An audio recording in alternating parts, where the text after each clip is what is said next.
बंगाल की खाड़ी से उठा सदी का सबसे ताकतवर तूफान अम्फान पश्चिम बंगाल ओडिशा में तबाही मचाकर बांग्लादेश की तरफ बढ़ गया है। इससे पहले पश्चिम बंगाल में मरने वालों की तादाद 76 हो गई है। अकेले कोलकाता में ही 19 की जान गई। प्रधानमंत्री नरेंद्र मोदी आज पहले बंगाल का फिर ओडिशा का हवाई दौरा कर नुकसान का जायजा लेंगे।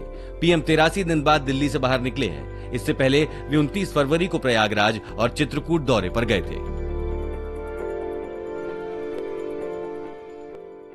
फिर से साइक्लोन ने भारत के तटीय क्षेत्र को, विशेष करके पूर्वी क्षेत्र को प्रभावित किया और उसमें भी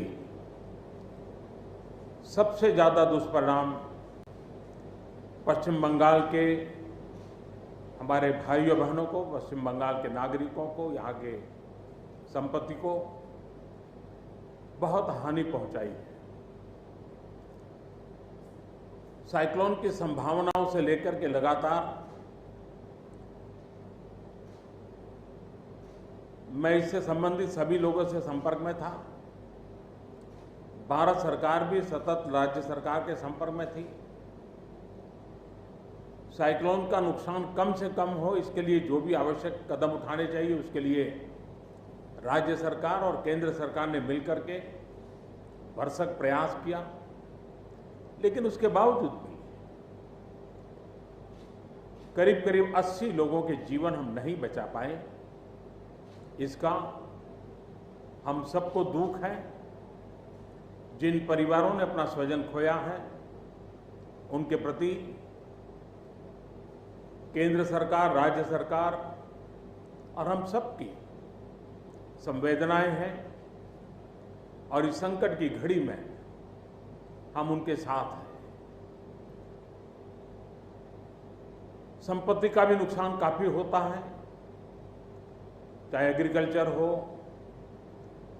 चाहे पावर सेक्टर हो, चाहे टेलीकम्युनिकेशन हो, चाहे घरों का उजड़ जाना हो, अनेक प्रकार का, चाहे वो इंफ्रास्ट्रक्चर का हो, चाहे व्यापार जगत से लोग जुड़े हुए हो, चाहे खेती क्षेत्र से जुड़े हुए, हर किसी को नुकसान होता है। आज मैंने हवाई निरीक्षण करके बारीकी से इस प्रभावग्रस्त विस्तार को मुख्यमंत्री जी के साथ, गवर्नर श्री के साथ दौरा करके उसको देखा है। अभी राज्य सरकार ने और मुख्यमंत्री जी ने विस्तार से मेरे सामने जो भी प्राथमिक आकलन है उसका ब्यौरा दिया है।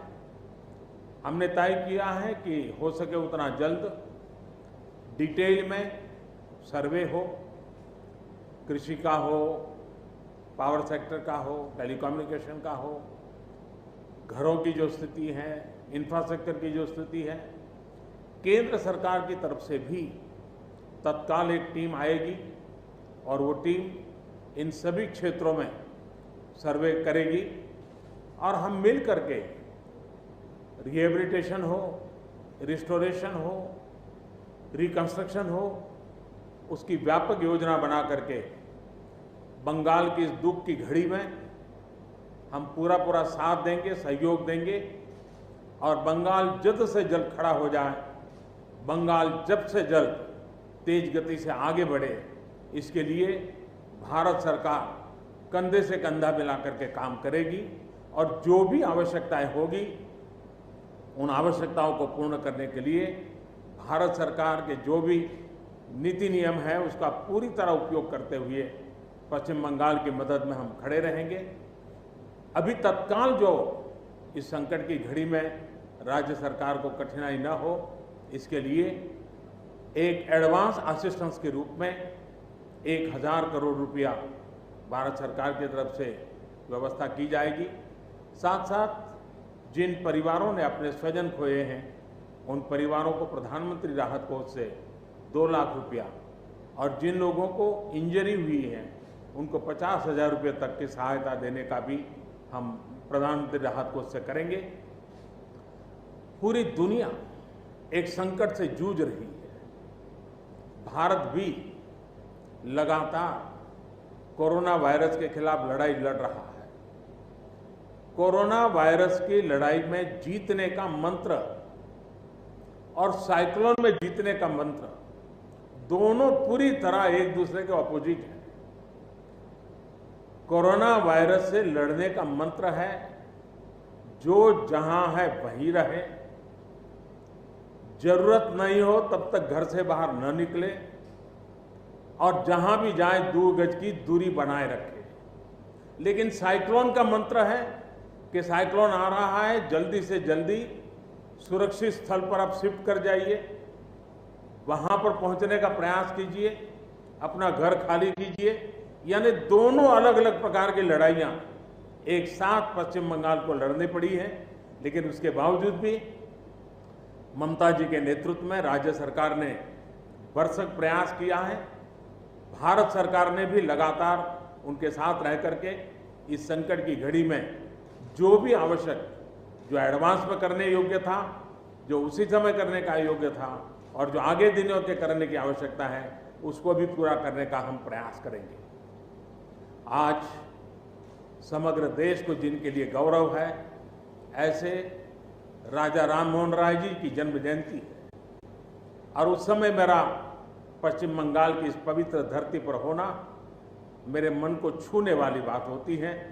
लेकिन संकट की घड़ी से हम जूझ रहे हैं, तब मैं तो इतना ही कहूँगा कि राजा राममोहन राय जी हम सबको आशीर्वाद दें ताकि समयानुकूल समाज परिवर्तन के जो उनके सपने थे उनको पूरा करने के लिए हम मिल बैठ करके, मिलजुल करके एक उज्जवल भविष्य के लिए, भावी पीढ़ी के निर्माण के लिए समाज सुधार के अपने कामों को निरंतर जारी रखेंगे और वही राजा राममोहन राय जी को उत्तम श्रद्धांजलि होगी। मैं मेरे पश्चिम बंगाल के सभी भाइयों बहनों को विश्वास दिलाता हूं कि संकट की घड़ी में पूरा देश आपके साथ है।